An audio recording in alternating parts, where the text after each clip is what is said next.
Pharmacist ஆஸ்பரன்ஸ் MRP ஆஸ்பரன்ஸ் எல்லாருக்கும் வணக்கம்.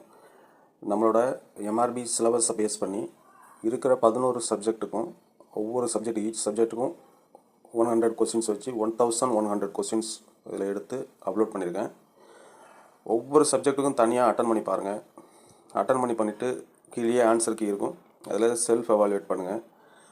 உங்களுக்கு மார்க் ஓகேவாக இருந்தாலும் அல்லது மார்க் லோவாக இருந்தாலும் நோ ப்ராப்ளம். ஏன்னா இந்த கொஸ்டின் வந்து எம்ஆர்பியில் டேரெக்டாக ரிஃப்ளெக்ட் ஆக போகிறதில்ல. ஆனால் இந்த ஏரியா ரிஃப்ளெக்ட் ஆகும், 100% டெஃபினட்டாக ரிஃப்ளெக்ட் ஆகும். என்ன பண்ணுங்கள், ஒரு கொஸ்டின் எக்ஸாம்பிள் எடுத்து இந்த 5வது கொஸ்டின் பாருங்கள்.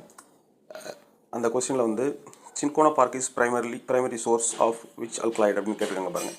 இப்போது நீங்கள் ஆன்சர் நீங்கள் இதில் போட்டால் கூட பரவாயில்ல, 4 ஆப்ஷன் தனித்தனியாக எடுத்துகிட்டு மார்ஃபின் இதோட சோர்ஸ் எதுலேருந்து கிடைக்குது, இது கியூனின் எதுலேருந்து கிடைக்குது, கெஃபின் எதுலேருந்து கிடைக்குது, நிக்கோட்டின் எதுலேருந்து கிடைக்குது, இப்படின்னு 4 கொஸ்டின் ஃபார்ம் பண்ணி 4க்கும் அதை நீங்கள் வந்து ஸ்டடி பண்ணுங்கள். அது இந்த மாதிரி நீங்கள் ப்ரிப்பேர் பண்ணும்போது இந்த ஒரு சப்ஜெக்ட் 100 கொஸ்டின் அப்படிங்கிறது வந்து 100 ஏரியாங்கிறது 400 ஏரியாவாக மாறும். நீங்கள் 400 ஏரியா வந்து ஒரு இடத்துல ஒரு சாப்டரில் படிக்கல, ஆல் ஓவர் புக்கில் அந்த ஃபார்மா காலேஜில் 400 ஏரியா நீங்கள் டச் பண்ணும்போது மெயினாக கீ ஏரியாவை நீங்கள் போயிட்டு நீங்கள் படிச்சிருவீங்க. அப்போ பாசிபிலிட்டிஸ் வந்து நீங்கள் எல்லா கொஸ்டினுக்கும் ஆன்சர் பண்ணுறதுக்கு வந்து ஆப்ஷன்ஸ், அதாவது சான்சஸ் வந்து அதிகமாகும். இந்த மாதிரி நீங்கள் எவ்ரி எம்சிக்யூ நீங்கள் வந்து ஒரு திரும்ப நான் அப்லோட் பண்ணுவேன். அதாவது நீங்கள் ஃபினிஷ் பண்ணிவிட்டு நீங்கள் எப்படி ரெஸ்பாண்ட் பண்ணுறீங்க, எவ்வளோ பேர் நீங்கள் அட்டன் பண்ணுறீங்க அப்படிங்கிறத பார்த்தோம்னா நம்ம அதுக்கு தகுந்த மாதிரி நம்ம பண்ணலாம். ஏன்னா ஒரு ஒர்க்கை வந்து வேஸ்ட்டாக பண்ணி நம்ம அப்படியே இது பண்ண முடியாது.